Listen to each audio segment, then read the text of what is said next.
What's up, guys? Tuning into the Dan Smith YouTube channel. Make sure if you like any of the videos you see, subscribe.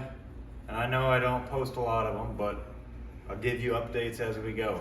So today, me and my son Riker, he's the one holding the camera, we are wiring this little cheap welder we got for Christmas. I did this whole garage edition and I had a couple of fuses in the fuse box. I had a 30 amp that wasn't being used. And so I was looking at the directions on this welder and it says you got to be hooked up to at least a 20 amp plug, which is right here. Connect to a 20 amp circuit.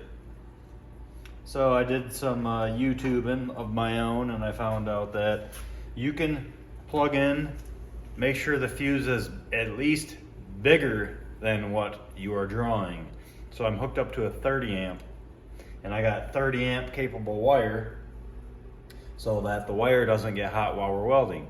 So we're gonna go ahead and strip these wires and then we're just gonna hook up a 20 amp outlet to this.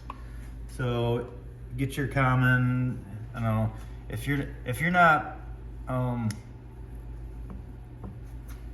if you don't trust yourself working with electric, make sure the electric's off in the house. But as long as the fuse is turned off, there's going to be no power to these wires, which there is not.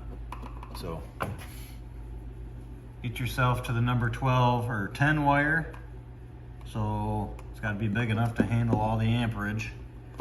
Since the power's off, it's safe. I mean, anybody who's done electric has been shocked a couple times, so they're aware of what could happen. So we got those stripped, and all you're gonna do is you're gonna take I got these tools just laying around here. Take a pliers and make a hook. These wires are too big to stab in the back of these outlets. See your common 20 amp.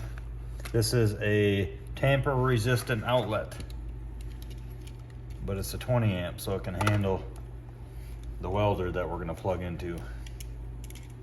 So bigger amperage means you can put the wire actually behind and then tighten it down. They're all loose. White goes to silver, black goes to bronze, and then your ground is green. So you hook these things, you put them around there, hook them. This is what you do to start. Make a hook. See how I did that pretty easy? Making a hook. Yep.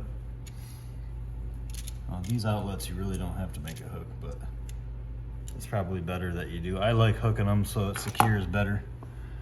You can do it however you want, but that thing is better if you hook it. So it's hooked. We'll be able to put it right around that screw, adjust everything nicely. And when you are doing this and you hook it up to that screw, you want to make sure you got enough of this copper showing that the rubber does not touch the outlet. So when we go to hook this up to the bronze, you don't want any rubber touching that screw. Sometimes it won't get you a good enough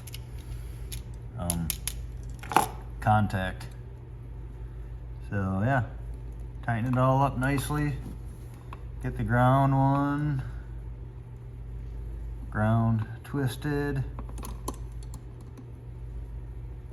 So we're all good.